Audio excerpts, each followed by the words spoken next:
नमस्ते. शिक्षक पात्रता परीक्षा टीईटी एक्झाम पेपर 1 व पेपर 2 या दोन्ही पेपरसाठी महत्त्वाच्या असणाऱ्या विषयांपैकी एक महत्त्वाचा विषय म्हणजे गणित आणि या गणिताची संपूर्ण तयारी करून घेण्यासाठी आपण एक कोर्स घेतोय. या कोर्समध्ये आतापर्यंत टीईटी एक्झाममध्ये जेवढे काही टॉपिक विचारले गेलेले आहेत आणि त्या टॉपिक रिलेटेड प्रश्न विचारले गेलेले आहेत, तर ते सर्व आपण या सीरीजमध्ये, या कोर्समध्ये कंप्लीट करणार आहोत. तर अशा या सीरीजचा आपल्या कोर्सचा आजचा टॉपिक आहे वयवारी. अतिशय महत्त्वाचा टॉपिक जो पेपर 1 व पेपर 2 ह्या दोन्ही पेपरसाठी महत्त्वाचा आहे. ठीक आहे. तर अशा या टॉपिकला आपण सुरुवात करतोय.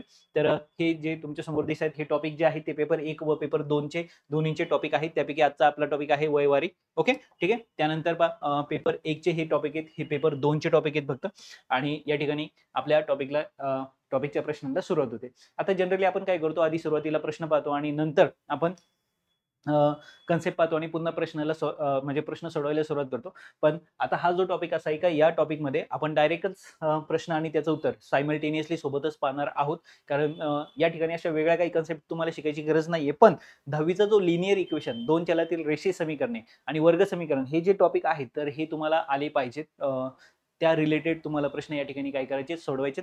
त्या जरी ते येत नसले तरी या ठिकाणी मी तुम्हाला त्या कन्सेप्ट सांगणारच आहेत. ठीक आहे. आणि जर अजून काही वाटलं तुम्हाला तर नक्की कळवा, ते तुमच्यापर्यंत पोहोचवलं जाईल. ठीक आहे. तर सुरुवात करतोय आपण आजच्या आपल्या सेशनला, आजच्या टॉपिकला. तर दोन भावांच्या वयाची बेरीज 40 वर्ष आहे. त्यांच्या वयातील फरक 2 वर्ष आहे. तर मोठ्या भावाचे 5 वर्षापूर्वीचे वय किती? आता इथं सांगितले मोठ्या भावाचं. ओके, मोठ्या भावाचं वय किती आहे? 5 वर्षापूर्वीचं असं आपल्याला विचारलंय. मग आपण काय करूया, मोठ्या भावाचं वय हे आपण x मानलं, तर लहान भावाचं वय हे आपण काय म्हणूया, y मानू. त्यामुळे काय होणार आहे पहा, त्या दोन भावांच्या वयाची बेरीज किती होणार आहे? 40. म्हणजे x अधिक y बरोबर 40. दोघांच्या वयाची काय केली आपण? बेरीज केली. म्हणजे हे झालं तुमचं पहिलं समीकरण. आले लक्षात? ठीक आहे. आता त्यानंतर जर तुम्ही पाहिलं तर काय सांगितलंय, त्यांच्या वयातील फरक म्हणजे काय? मोठ्या भावाच्या वयातून जर लहान भावाचं वय वजा केलं तर 2 वर्ष मिळणार आहे. कारण मोठा भाऊ लहान भावापेक्षा 2 वर्षांनी मोठा आहे. म्हणजे मोठ्या भावाच्या वयातून लहान भावाचं जर मी वय वजा केलं तर मला उत्तर 2 वर्ष मिळणार आहे. आलं लक्षात? पण त्यांच्या वयाची बेरीज केली तर मला 40 मिळणार आहे. आता पहा, हे समीकरण तुमचं आहे 1 नंबरचं, हे समीकरण आहे 2 नंबरचं. आता ही आहे तुमच्याकडे 2 लिनियर इक्वेशन, म्हणजे 2 चलातील रेषीय समीकरण आहे. आता हे सोडवत असताना तुम्हाला या ठिकाणी काय करायचंय, कोणतं तरी एक चलपद कॅन्सल करायचंय, वजा करायचंय, एकमेकाला कट करायचंय. आता चलपद कॅन्सल करत असताना, आता हे बेसिक तुम्हाला माहिती असणार आहे, तरी पण एक फर्स्ट क्वेश्चन आहे म्हणून मी तुम्हाला सांगून ठेवतो. आता इथं आहे एक्स आणि वाय.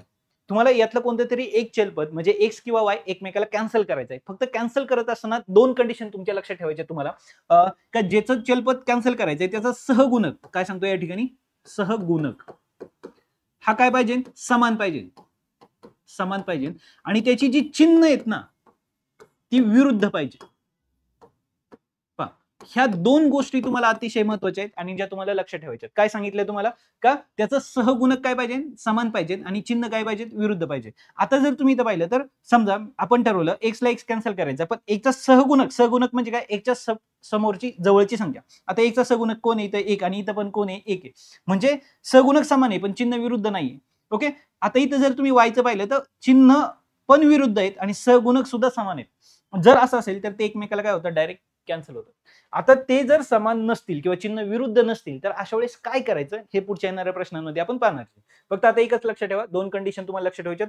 सहगुणक जे तुम्हाला कॅन्सल करायचंय, तुम्हाला एकतर एक्स कॅन्सल करायचं किंवा वाय कॅन्सल करायचं, आणि जो तुम्हाला कॅन्सल करायचा आहे त्याचा सहगुणक समान असला पाहिजे, चिन्ह विरुद्ध असली पाहिजेत. नसेल तर ते आपल्याला करून घ्यावं लागतं. कसं, ते पुढच्या येणाऱ्या प्रश्नामध्ये आपण पाहू. मग या ठिकाणी काय झालं बा, ह्या 2 समीकरणांची आपण बेरीज केली. बेरीज केल्यामुळे काय झालं, प्लस वाय ला मायनस वाय काय झालं, कॅन्सल झाला. मग त्यामुळे इथे काय झालं, एक्स आणि एक्स किती आले, 2x. आता इथे पण यांच्या दोघांची काय होणार आहे, बेरीज, म्हणजे उत्तर किती आलं, 42. मला एकचं उत्तर काढायचं, हा 2 तिकडे जाऊन काय होणार आहे, भागले. म्हणजे x बरोबर 42 भागिले 2 म्हणजे x बरोबर उत्तर किती आलं, 21. आता 21 हे त्या मोठ्या भावाचं वय, पण आपल्याला त्यांनी काय विचारलंय, मोठ्या भावाचे 5 वर्षापूर्वीचे वय. म्हणजे जर आता मला ह्या 21 मधनं 5 वजा करायचे असतील तर उत्तर काय येणार आहे, 16. ओके. म्हणजे 5 वर्षापूर्वीचं त्याचं वय किती असणार आहे, 16 वर्ष. आलं लक्षात? डन. समजलाय प्रश्न? तर या पद्धतीने तुम्हाला हा प्रश्न सोडवायचा होता. ठीक आहे. प्रश्न पहा, पेपर 2 चा 2024 चा प्रश्न आहे. ठीक आहे. त्यानंतर आहे पहा, तिच्या पुढचा प्रश्न, मुलाचे सध्याचे वय वडिलांच्या वयाच्या एकास 3 पट आहे. पहा, मुलाचे सध्याचे वय कसं आहे, वडिलांचं जे वय आहे ना त्या वयाच्या एकास 3 पट वय. ओके. ठीक आहे. मग आपण काय करूया, वडिलांचं जे वय आहे ना त्याला एक्स मानू. आता अजून आपण पूर्ण प्रश्नही वाचला नाही. ओके. ठीक आहे. तरी पण हे करण्यामागचं रिझन का आपल्याला कंडिशन पटापटा काय करता आलं पाहिजे, तयार करता आलं पाहिजे. मुलाचं वय आपण काय म्हणलं, वाय म्हणलं. ठीक आहे, पहा आता या ठिकाणी काय झाले, मुलाचे सध्याचे वय त्याच्या वडिलांच्या वयाच्या एकाच 3 पट आहे. 12 वर्षानंतर मुलाचे वय वडिलांच्या त्यावेळेच्या वयाच्या निमपट आहे. तर मुलाचे आजचे वय किती राहील? ओके, आपल्याला कोणाचं वय काढायचंय, मुलाचे आजचे वय काढायचे. ठीक आहे, मग आपण काय वडिलांचं वय काय म्हणलं आपण एक्स मानले, मुलाचे वय काय मानलं आपण वाय मानलं. आता त्यांनी काय सांगितले पहा, याच्यात तुम्ही उलट पालट करू शकता, असं काही नाहीये. ओके, म्हणजे तुम्ही असंही म्हणू शकता, प्रत्येक वेळेस असंच केलं पाहिजे असं काही नाहीये. आता मुलाचं वय आपण एक्स मानू शकतो, वडिलांचं वाय मानू शकतो. याच्यात कमी म्हणजे पुढे मागे झालं तरी काही फरक पडत नाही, हे लक्षात ठेवा. फक्त तुम्हाला काय त्या चलपदाची काय काढायची, किंमत काढायची.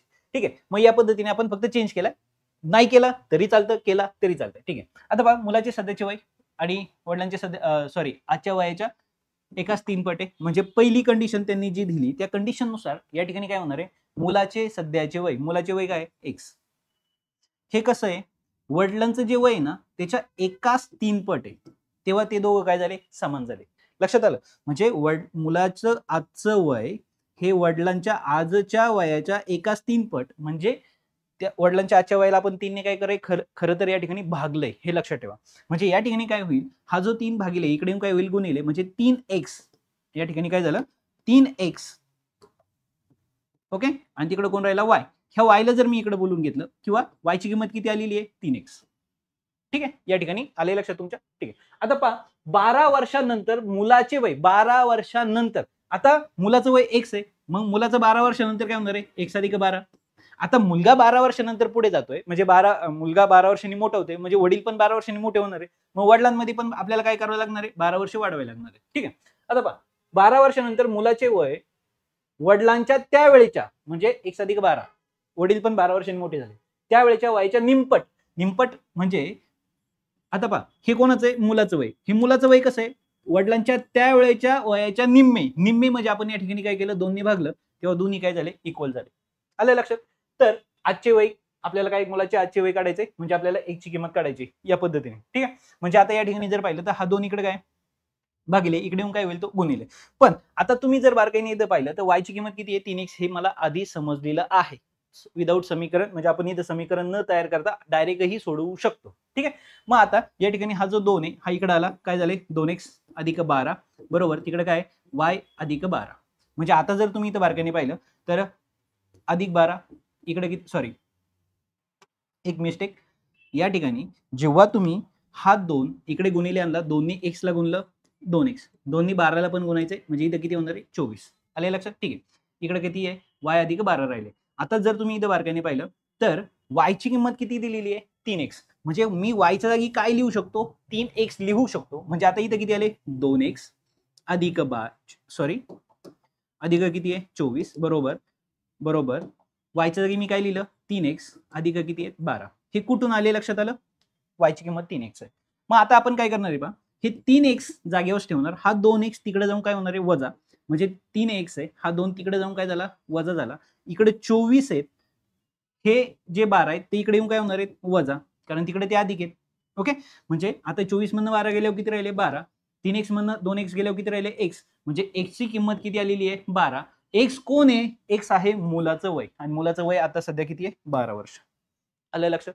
ठीक आहे, तर या पद्धतीने ही पहिली कंडिशन होती, आणि या पद्धतीने ही या ठिकाणी तुमची दुसरी कंडिशन होती.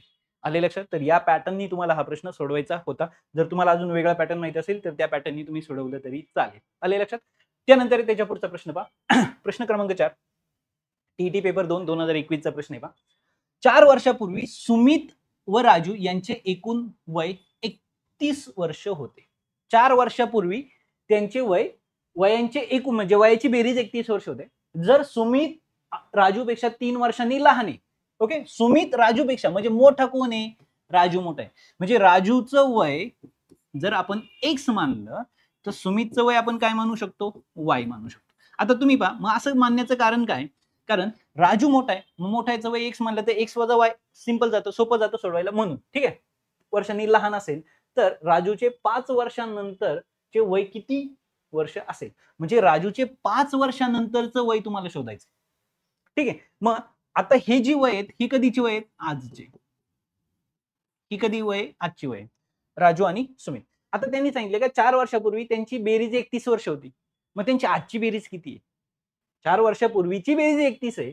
मग आता जर पाहिलं ही आजची वय ही 4 वर्षापूर्वीची वय नाहीये त्यांची. म्हणजे आता जर मी इथे पाहिलं तर x प्लस y या ठिकाणी जर पाहिलं तर x अधिक y बरोबर किती होणार आहे? 31. पण 31 मी हे 4 वर्षापूर्वी लिहू शकलो असतो. पण पहिली गोष्ट हे तर आजची वय. म्हणजे आता मला एक फक्त डोकं लावायचंय का 4 वर्षापूर्वी राजू आणि सुमित म्हणजे 4 वर्षांनी आता काय होणार आहे? याचे 4 वर्ष वाढले, याचे 4 वर्ष वाढले. म्हणजे आताच जर त्यांची बेरीज करायला गेलो तर 31 मध्ये मला किती मिळवायचे? 8. कारण 4 वर्षापूर्वी दोघांची बेरीज आणि आताची बेरीज म्हणजे दोघांची 4 वर्ष पुढे येणार आहेत. म्हणजे जर मी 31 मध्ये 8 मिळवले तर त्या ठिकाणी काय होणार आहे? 39. हे माझं झालं पहिलं समीकरण. कारण x आणि y ही आजची वय. आता त्यांनी काय सांगितलंय? सुमित राजूपेक्षा 3 वर्षांनी लहान आहे. ओके, म्हणजे राजूच्या वयातून जर सुमितचं वय मी वजा केलं तर मला किती मिळणार आहे? 3 मिळणार आहे. का बरं 3 मिळणार आहे? लक्षात आलं? ही झाली माझी दुसरी कंडिशन. कारण राजूच्या वयातून राजूपेक्षा सुमित 3 वर्षांनी लहान आहे. म्हणजे राजूच्या वयातून सुमितचं वय वजा केलं का 3 राहणार आहे. ही माझी झाली दुसरी कंडिशन.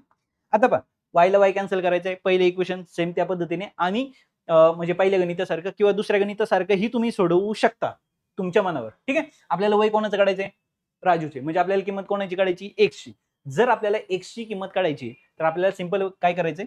y पहा x ची जर किंमत काढायची असेल तर गणितात फक्त x च शिल्लक राहायला पाहिजे. म्हणजे आपण इथे काय करणार आहे पहा ह्या दुसऱ्या समीकरणावरनं ह्या 3 ला मी इकडे बोलवलं तो आला वजा आणि ह्या y ला मी तिकडे पाठवलं तो झाला अधिक. म्हणजे आता मला इथे कळलं का y ची किंमत x वजा 3 आहे. हे मला दुसऱ्या समीकरणावरून कळलं. मग आता माझं पहिलं समीकरण काय आहे? माझं पहिलं समीकरण आहे x अधिक y बरोबर 39. पण आता माझ्याकडे y ची किंमत आहे. बरोबर आहे? मग आता पहा मी तुम्हाला आधी सांगतोय का हे गणित हे आहे तुमचं पहिलं समीकरण, हे आहे तुमचं दुसरं समीकरण. जे पहिल्या गणितात आपण सोडवलं त्या पद्धतीनेही तुम्ही करू शकता. y ला y कॅन्सल करणं मग 2x राहतो. ओके, 2x 2 आणि अधिक 3 म्हणजे त्यांची बेरीज होणार ते 42 होणार 2 भागिले जाणार. या पद्धतीनेही तुम्ही सोडवू शकता. पण आपण दुसऱ्या एका पद्धतीने सॉल्व्ह करतोय कारण ती पण पद्धत तुम्हाला माहिती असावी. काहींना ही पद्धत पण सोपी वाटू शकते म्हणून मी हे वेगळ्या पद्धतीने घेतोय. तुम्हाला जुनी पद्धत माहिती असेल किंवा पहिल्या गणितात आपण ज्या पद्धतीने सोडवलं त्या पद्धतीने सोडवलं तरी चालणार आहे. आले लक्षात? ठीक आहे. मग आता ह्या समीकरणावरून मी y ची किंमत काढली आणि ही मिळालेली y ची किंमत आपण या समीकरणामध्ये ठेवतोय. आता x अधिक y च्या जागी काय लिहिणार आहे मी? x वजा 3 बरोबर इकडे किती आले? 39. म्हणजे x आणि x किती आले? 2x. ओके, ठीक आहे. ही y च्या जागी लिहिलेली किंमत आहे. इथं जर पाहिलं x आणि x किती आले? 2x. 3 तिकडे जाऊन काय होणार आहे? 39 मध्ये अधिक होणार आहे. म्हणजे 2x बरोबर इकडे किती येणार आहे? 42. आणि म्हणजेच x बरोबर हे 2 भागिले गेल्यानंतर काय येणार आहे? 21. कारण दोन्ही भागले 42 ला. म्हणजे राजूचं हे काय मिळालं? आजचं वय मिळालं. त्यांनी विचारले 5 वर्षांनंतर काय असणार आहे? जर 21 मध्ये मी 5 मिळवले कारण 5 वर्षांनंतरचं वय काढलंय तर ते किती असणार आहे? 26 वर्षे. पर्याय क्रमांक काय? 4. आले लक्षात? ठीक आहे, डन. ते या पद्धतीने तुम्हाला हा प्रश्न या ठिकाणी सोडवायचा होता. अदरवाईज तुम्ही दुसऱ्या मेथडने सॉल्व्ह केलं तरी चालणार आहे. त्यानंतर त्याच्या पुढचा प्रश्न पहा टीईटी पेपर 2 2017चा प्रश्न पहा काय सांगितलंय? पूर्ण 6 वर्षापूर्वी झाले. पूर्वीचे आजचे वय तिच्या लग्नाच्या वेळेच्या वयाच्या एकास 4. आता एकास म्हणजे 1 गुणिले 1/4 असं या पद्धतीने जर लिहिलं असेल तर त्याचा अर्थ होतो पहा हा पूर्णांकयुक्त अपूर्णांक आहे त्याला आपण अपूर्णांकात रूपांतर केलं तर 4 1 4 4 आणि 1 5 5/4 असं त्याचा अर्थ होतो. ओके, पट आहे. तिच्या मुलीचे आजचे वय तिच्या आजच्या वयाच्या एकास 6 पट आहे. जर पूर्वीचे लग्न 2000 साली झाले तर तिच्या मुलीचा जन्म कोणत्या वर्षी झाला? म्हणजे याचा अर्थ आता पहा प्रश्न वाचल्यानंतर तुम्हाला असं वाटेल का खूप अवघड प्रश्न आहे पण अतिशय सोपा प्रश्न आहे. कसा पाहूया आपण. पहा पूर्वीचे लग्न 6 वर्षापूर्वी झालं. पूर्वीचे आजचे वय तिचं आजचं वय किती दिले? तिच्या लग्नाच्या वेळच्या वयाच्या एवढं पट. लग्नाच्या वेळच्या वयाच्या एवढं पट आहे. ठीक आहे, मग आता आपण असं कन्सिडर करू का तिचं लग्न जे झालं ना त्यावेळी तिचं वय x होतं. म्हणजे आता त्यांनी सांगितले का तिचे आजचे वय त्यांनी काय सांगितलंय? त्यांनी सांगितलं तिचं जे लग्न झालं ना त्या लग्नाच्या वेळच्या वयाच्या 5/4 पट होतं. पट म्हटलं का आपण त्याला गुणतो. त्या वयाला फक्त आपण काय गुणतो म्हणजे तिच्या लग्नाच्या वेळेच्या वयाच्या 5/4 पट होतं. ओके. पण खरं तर तिचं वय लग्नाला जर एक्स असेल, लग्नाला जर तिचं वय एक्स असेल, तर तिचं आजचं वय काय असणार आहे? एक्स अधिक 6. कारण तिचं लग्न नंतर किती 6 वर्षापूर्वी झालं. मग लग्नाचं वय तिचं जर एक्स असेल, तर तिचं आजचं वय असलं पाहिजे एक्स अधिक 6. पण त्यांचं म्हणणं आहे का ते लग्नाच्या वेळेच्या 5-4 पट आहे. याचा अर्थ ह्या दोन्हीही किमती समान असल्या पाहिजे. आलं लक्षात? म्हणजे याचा अर्थ काय झाला पहा, तुम्ही जर बारकाईने पाहिलं तर एक्स अधिक 6 हे तिचं लग्नानंतर 6 वर्षांनी वय. कारण लग्नात तिचं एक्स होतं. पण ते त्यांच्या भाषेनुसार 5x अधिक 5x भागिले 4 पट आहे. म्हणजे लग्नाच्या वयाच्या 5 आहे.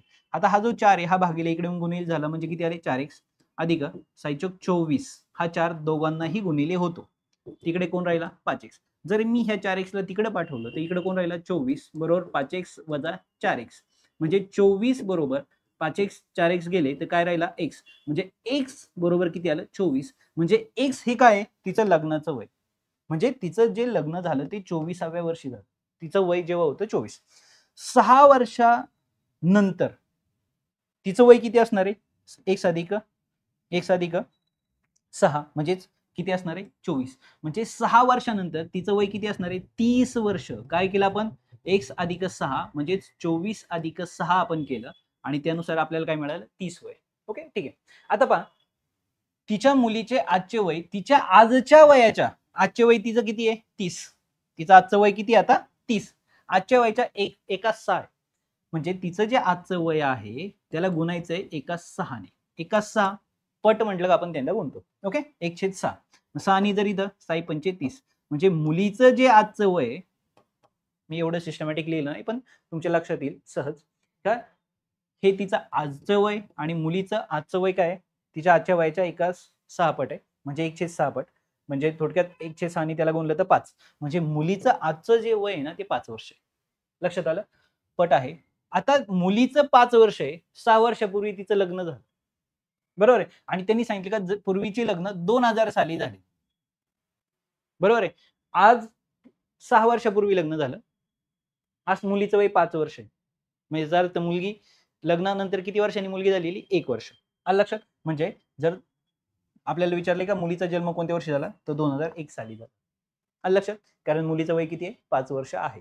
आले लक्षात? ठीक आहे. तर या पद्धतीने तुम्हाला हा प्रश्न सोडवायचा होता. त्यानंतर त्याच्या पुढचा प्रश्न पहा काय सांगितलंय 5 वर्षापूर्वी सियाचे वय हिमांशूच्या वयाच्या 6 पट होते. 6 पट याचाच अर्थ होतो 1/4 जे आताच आपण केलं याचाच अर्थ होतो 5/4. ओके ठीक आहे. 5 वर्षापूर्वी सियाचे वय हिमांशूच्या वयाच्या 6 पट होते. आणखी 5 वर्षानंतर हिमांशूचे वय सियाच्या वयाच्या 6.7 पट असणार असेल तर दोघांच्या आजच्या वयाची बेरीज किती वर्ष असेल. ठीक आहे. मग आता दोघांचे आजचे वय कोणाचं सियाचं. आता सियाचं आजचं वय आपण x मानलं. हिमांशूचं आजचं वय जर आपण y मानलं तर पहिल्या कंडिशन नुसार पहिली कंडिशन काय सांगितली पहिली कंडिशन का 5 वर्षापूर्वी म्हणजे दोघांनाही आता 5 वर्ष मागे घेऊन जावं लागेल कारण ही त्यांची आजची वय. मग 5 वर्षापूर्वी सियाचं वय x वजा 5 हिमांशूचं वय y वजा 5. ठीक आहे. तर काय सांगितले पहा सियाचे जे वय आहे ना 5 वर्षापूर्वी सियाचे वय हिमांशूच्या वयाच्या हिमांशू आता हे सियाचं वय हे हिमांशूचं वय वयाच्या 6 पट 6 पट म्हणजे त्या वयाला आपल्याला गुणावं लागेल 5/4 ने तेव्हा ते दोघं काय होणार इक्वल होणार. आलं लक्षात? म्हणजे आता सिंपल आहे हा 4 इकडे गुणिले येणार आहे म्हणजे या ठिकाणी काय झालं पहा 4x 4 ने इकडे गुणलं 4x 4 ने 5 ला पण गुणायचं हे लक्षात ठेवा 4 पंचे किती झाले 20 बरोबर इकडे किती झाले 5y आणि इकडे किती आले 5 25. ओके ठीक आहे. म्हणजे आता या ठिकाणी काय होणार आहे पहा इथे जर पाहिलं तर 4x y ला मी इकडे बोलून घेतलं 5y झाले तिकडे कोण आहे वजा 25 हे अधिक वजा 20 तिकडे जाऊन काय होणार आहे अधिक 20 म्हणजे इकडे जर पाहिलं तर 4x वजा 5y बरोबर वजा 5 हे या ठिकाणचं उत्तर आहे. आलं लक्षात? हे मला मिळालेलं पहिलं समीकरण. ओके कारण वजा 25 अधिक 20 एकाला अधिक आणि एकाला वजा असताना नेहमी वजाबाकी होऊन मोठ्याचं चिन्ह येतं. आता सांगितलंय आणखी 5 वर्षानंतर अजून 5 वर्षानंतर हिमांशूचे वय आणखी 5 वर्षानंतर म्हणजे आता मी दुसऱ्या कंडिशनकडे गेलो. आता दुसरी कंडिशन काय सांगितली आणखी 5 वर्षानंतर. ओके आणखी 5 वर्षानंतर काय होणार आहे आजचं वय काही त्यांचं x आणि y आणखी 5 वर्षानंतर काय होणार आहे से होणार x अधिक 5 हिमांशू होणार y अधिक 5. ओके, आणखी 5 वर्षानंतर हिमांशूचं वय सियाच्या वयाच्या 6/7 पट आहे. सियाच्या वयाच्या 6/7 पट. ज्याला पट करायचे त्याला आपण गुणतो. ओके, ठीक आहे. म्हणजे आता हा जो 7 आहे हा इकडे भागिले तिकडे जाऊन काय होईल, गुणिले होईल. आलो इथं कोणतं चिन्ह आलं, बरोबरचं चिन्ह आलंय. ठीक आहे, तर आता हा जो 6 गुणिले होईल पहा आतमध्ये, जर 6 ने गुणलं x ला तर 6x अधिक 6 पंचे 30 बरोबर 7 भागिले इकडं तिकडे जाऊन गुणिले होणार आहे 7y आणि 7 किती होणार आहे 35. आले लक्षात? ठीक आहे, म्हणजे आता या ठिकाणी जर तुम्ही पाहिलं तर 6x 7 ला मी इकडे बोलून घेतलं, 7 वजा झाला, तिकडे 35 आहेत. ओके, हे तिकडे जाऊन वजा होतील, म्हणजे 6x वजा 7y बरोबर किती आले 5. हे समीकरण आलं तुमच्याकडे दुसरं. आता तुमच्या समोर 2 समीकरण आहेत. हे समीकरण क्रमांक 1, हे समीकरण क्रमांक 2. आणि ही 2 समीकरणं आता तुम्हाला सोडवायची, म्हणजे x आणि y ची किमती काढायच्यात आणि मग त्या दोघांची काय करायची, y ची काय करायची, तुम्हाला बेरीज करायची. आले लक्षात? मग आता हे कशा पद्धतीने सोडवायचं हे आता आपण पाहणार आहे. थोडीशी लेंदी प्रोसेस आहे, थोडेसे मोठं आहे, कारण त्या पद्धतीने तुम्हाला या ठिकाणी गणित विचारलेलं आहे. आता जर तुम्ही पाहिलं तर पहिलं इक्वेशन काय दिले, 4x वजा 5y बरोबर वजा 5. पहा 4x वजा 5y बरोबर वजा 5. आणि दुसरं समीकरण जर पाहिलं तुम्ही 6x वजा 7y बरोबर आहे, बरोबर 5. 6x वजा 7y बरोबर किती दिले, 5 दिले. आले लक्षात? तर या पद्धतीने तुम्हाला हा प्रश्न या ठिकाणी दिलेला आहे. आता समजा मला ही 2 इक्वेशन इथं जर पाहिलं तर इथं किती आहे 5y आणि इथं जर पाहिलं तर किती आहे 7y. आता मला जर y ला y कट करायचं असेल तर पहिली गोष्ट म्हणजे काय करावं लागणार आहे, मला ह्या दोघांची वजाबाकी करावी लागणार आहे. का? कारण इथं याला पण वजा चिन्ह आहे, याला पण वजा चिन्ह आहे. जर चिन्ह विरुद्ध आपलं काय पहिल्या गणितात आपण पाहिलं होतं का आता तुम्ही म्हणाल सर मग इथं दुसरी मेथड का नाही तुम्ही यूज करत आहे, जे आपण रेग्युलर यूज करतो त्याही मेथडने जरी सॉल्व्ह केलं तरी चालणार आहे. तुम्हाला जी सोपी वाटेल त्या मेथडने तुम्ही सॉल्व्ह करू शकता. आता इथं आपण y ला y कट करू शकतो. आपल्याला पहा y कट करण्यासाठी आपली पहिली कंडिशन काय पाहिजे, त्यांचा सहगुणक समान पाहिजे, म्हणजे 5 आणि 7 हे वेगवेगळे नको. ज्याला कट करायचे तो समान पाहिजे. x ला जर कट करायचं असेल तर 4 आणि 6 वेगवेगळे, म्हणजे एकतर ह्या x सेम पाहिजे तरच आपण x ला x कट करू शकतो, किंवा y सेम पाहिजे तो कट करू शकतो. आणि आपली दुसरी कंडिशन काय, चिन्ह त्यांची विरुद्ध पाहिजे. आता इथं पाहिलं तर दोघांना वजा चिन्ह आहे, इथं पाहिलं दोघांना अधिक. म्हणजे आता पहिली कंडिशन का त्यांचा सहगुणक समान करावा लागेल, दुसरी कंडिशन त्यांचं चिन्ह सुद्धा विरुद्ध करावं लागेल. आणि जर या मेथडनी तुम्हाला सोपं वाटत नसेल तर तुमच्याकडे दुसरी मेथड आहे आणि ती सिंपल मेथड आहे. ती मेथड काय का एका कोणत्या तरी चलपदाची किंमत काढा आणि ती दुसऱ्या समीकरणात ठेवा. ओके, समजा आपण दुसऱ्या पद्धतीने करायचं ठरवलं, मग आपण एका चलपदाची काय काढूया, किंमत काढूया आणि ती दुसऱ्यामध्ये ठेवूया. जर ती मी पहा इथं काय ठरलं आपलं, आपण असं करूया 5y ला मी तिकडे पाठवलं, मग इकडे करायला 4x बरोबर 5, इकडे कोण आहे वजा 5 आहे, अधिक काय झाले 5y. आलं लक्षात? म्हणजे आता मी जर x ची किंमत काढली तर x पहा 5 अधिक 5y भागिले हे किती होणार आहे 4. मला x ची किंमत मिळाली. आता ही मिळालेली किंमत मी ह्या समीकरणात ठेवणार आहे. म्हणजे थोडक्यात काय होईल पाहता इथं 6 कंसामध्ये ब्रॅकेटमध्ये काय लिहितोय मी इथं वजा 5 अधिक 5y भागिले किती आहे 4. ओके, बरोबर सॉरी वजा 7y बरोबर किती आहे 5. आता जर तुम्ही इथं पाहिलं तर 6 गुणिले, मग 6 ने जर इथं गुणलं तर 6 पंचे 30 वजा 30 आले, परत इथं अधिक 30y झाले भागिले किती आहे 4 वजा 7y बरोबर आहे, भागिले कोणीच नाही 1 बरोबर किती आहे 5. म्हणजे आता जर तुम्ही इथं पाहिलं पहा ही किंमत आपण ह्या समीकरणात ठेवलेली आहे. पाया समान नाही, पाया समान करायची मेथड काय माहिती तुम्हाला, याने याला गुणायचं, याने याला गुणायचं आणि ह्या दोघांचं गुणाकार. म्हणजे इथं जर 1 ने याला गुणलं तर वजा 30 तसेच येणार आहे, अधिक 30y पण तसेच येणार आहे, वजा 7 चोक किती होणार आहे इथं 28y आणि भागिले दोघांचा पाया किती आहे 4 बरोबर इकडे किती आहे 5. मग आता त्याच्या पुढची स्टेप काय करतोय आपण इथं 30y वजा 28. आता इथे जर पाहिलं तर अधिक 28 आणि वजा अधिक 30y वजा 28 म्हणजे इथं काय होणार आहे वजा 30 अधिक 2y बरोबर आहे. आता ही जी 4 भागिले ते तिकडे काय होतील गुणिले, म्हणजे तिकडे काय होणार आहे 20.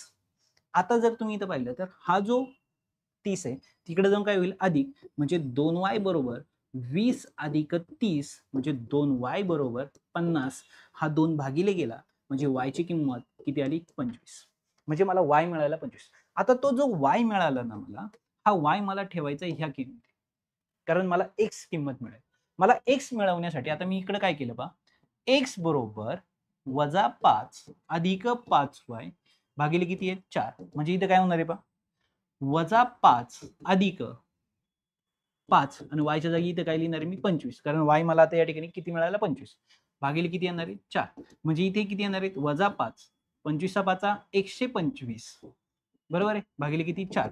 इथे जर पाहिलं तर 125 मधनं 5 गेल्यावर किती राहिले 20, कारण एकाला वजा आणि एकाला अधिक असा नेहमी वजाबाकी होते, येणाऱ्याला मोठ्याचं चिन्ह येतं, म्हणजे 120 भागिले किती 4. इथे किती आले 4 त्रिक 12 30. लक्षात आलं, म्हणजे x ची किंमत जी मिळाली ती किती आहे 30. आता मला दोघांची ही वय मिळाली. कधीची वय मिळाली मला, आजची वय. सिया आणि हिमांशू. एखादा प्रश्न असणार आहे का तो थोडासा लेंदी असणार आहे, आले लक्षात, ठीक आहे. तर मला दोघांची वय मिळाली, एकाचं 25 आणि एकाचं 30. जर मी ह्या दोघांची बेरीज केली तर 30 आणि 25 किती येणार आहे 55. म्हणजे दोघांच्या वयाची बेरीज किती आहे 55. आले लक्षात. आता मी तुम्हाला समजून सांगतोय म्हणून थोडासा वेळ तुमचा जास्त जातोय, अदरवाईज तुम्ही जेव्हा कॅल्क्युलेशन करा तेव्हा स्पीडनी करा, फक्त आकड्यांमध्ये बदल करू नका. आणि सगळ्यात इम्पॉर्टंट म्हणजे की प्लस मायनसलाही चुकू नका, कारण एक मिस्टेक तुमचा सगळे मार्क खाणार आहे. ठीक आहे, तर जाऊया आपण पुढच्या प्रश्नाकडे. पहा काय दिलाय प्रश्न, मुलाचे वय वडिलांच्या वयाच्या 3/7 पट आहे. ओके, मुलाचे वय वडिलांच्या वयाच्या 3/7 पट आहे. जर दोघांच्या वयातील फरक 40 वर्ष असेल, दोघांच्या वयातील फरक 40 असेल, तर आणखी 10 वर्षांनी मुलाचे वय वडिलांच्या वयाच्या किती पट असेल. प्रश्न आला लक्षात. जरी प्रश्न अवघड दिसत असला तरी अतिशय सोपा प्रश्न आहे. कसा, तुमच्या समोर येईल पाहता. मुलाचे वय वडिलांच्या वयाच्या 3/7 पट आहे. मुलाचे वय, आता आपण काय करू, मुलाचे वय x मानू, वडिलांचं वय y मानू. ओके, ठीक आहे. आता त्यांच्या दिलेल्या कंडिशन नुसार काय होणार आहे, मुलाचं वय जे आहे ते वडिलांच्या वयाच्या 3/7 पट आहे. आपल्याला मुलाचं वय मिळालेलं आहे. आता दुसरी गोष्ट, दुसऱ्या कंडिशन नुसार, दुसरी कंडिशन काय सांगितली, दोघांच्या वयातील फरक. आता दोघांच्या वयातील फरक म्हणजे वडिलांच्या वयातून जर मुलाचं वय वजा केलं तर ते 40 आहे. बरोबर आहे, म्हणजे आता सिंपल आहे, हे आधीच आहे, वडिलांच्या वयातून मुलाचं वय वजा केला म्हणून y वजा x हे नीट लक्षात ठेवा, हे विसरायचं नाही, चिन्ह इकडे तिकडे होऊन द्यायचे नाही. म्हणजे पहा, वडिलांच्या वयातून मुलाचं वय जेव्हा मी वजा करणार आहे तेव्हा मला उत्तर काय मिळणार आहे 40. मला x ची किंमत तर माहिती आहे, x ची किंमत फक्त मला तिथं भरायची आहे.